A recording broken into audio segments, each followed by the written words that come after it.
तो आज की कहानी है साधु का विषाद। यह कहानी जो है एक चूहे की ओर से सुनाया जा रहा है, जैसे कि चूहा कहानी कह रहा हो। चूहे ने कहानी शुरू की। दक्षिण के किसी देश में कुंवारी का आनंद नामक नगर था। वहाँ भगवान शिव का एक मंदिर था। उसके पुजारी का नाम लघु था। वह अपना कटोरा शक्कर और अनाज के दानों से युक्त भोजन से भर जाने तक भीख मांगता और फिर अपनी कुटिया में वापस आ जाता। अपने खाने से बचा हुआ भोजन वह अपने सेवक के नाश्ते के लिए रखता। इसके लिए अपना कटोरा वह एक ऊंची खूंटी पर टांग देता, जिसमें मेरा यानी कि चूहा और मेरे साथियों का गुजारा होता था। वह साधु से जितना भी चाहे ऊंचा टांगता, हम उस तक आसानी से पहुंच जाते।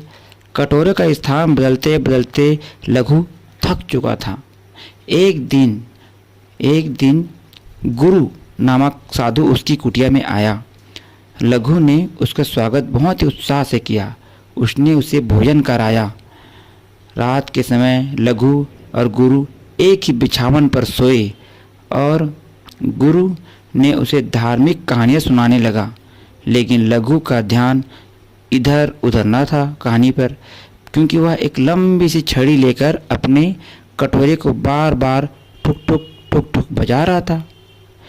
यह देखकर गुरु क्रोधित हो गया और अपने मेजबान के इस व्यवहार के कारण उस घर से निकल गया। उसने इस बात के लिए लघु को बहुत बुरा भला कहा कि उसका ध्यान अपने मेहमान की बातों की तरफ नहीं है और इस छोटी सी कटोरी को पाकर वह अपने को बड़ा समझता है। लघु ने क्षमा मांगते हुए उसे पूरी कहानी सुनाई। फिर मैंने सुना कि गुरु कह रहा था कि वहाँ उसे खाने पीने की चीज़ों के एक बड़े भंडार की गंध आ रही है और इसी कारण यह चूहा इतना ऊंचा कूदकर तुम्हारे कटोरे से खाना ले रहा है।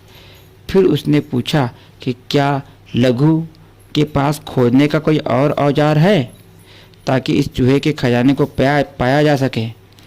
लघु ने कहा कि उसके पास एक फावड़ा है।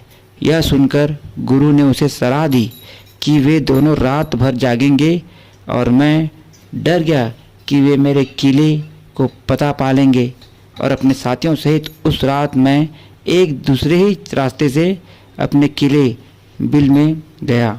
हमारे झुंड पर एक बिल्ली ने हमला कर दिया। इस हमले में बचे चूहों ने गलत रास्ता चुनने के लिए मुझे बहुत फटकारा। वे सभी उस पुराने बिल में छुप गए। उसके फर्श पर खून फैला था। उसको देख देख कर दोनों साधु हमारे भंडार के पास पहुंच गए।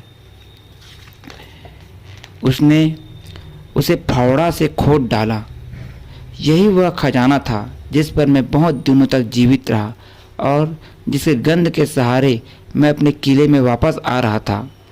उस साधु ने मेरा जमा किया हुआ पूरा अनाज उठा लिया और अपनी कोठरी में चला गया। मैं अपने आप को कोसता रहा। मेरे सेवक मेरा मजाक उड़ाने लगे, कहने लगे कि मैं अब उनका पेट नहीं भर पाऊंगा और वे सभी भूख से मर जाएंगे।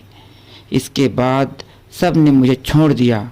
मैंने अपना खजाना वापस पाने का दृढ़ निश्चय किया, जो अब उन दुष्ट साधुओं का तकिया बन चुका था। तकिया मतलब वो लोग अनाज को अपने सिर की सिरहाने रख के सोते थे। एक रात मैं उस कमरे में घुसा और उस तकिए के छेद में घुसकर बैठ गया।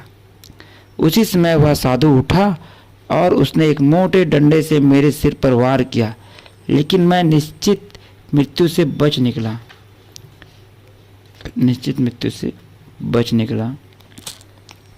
Thank you.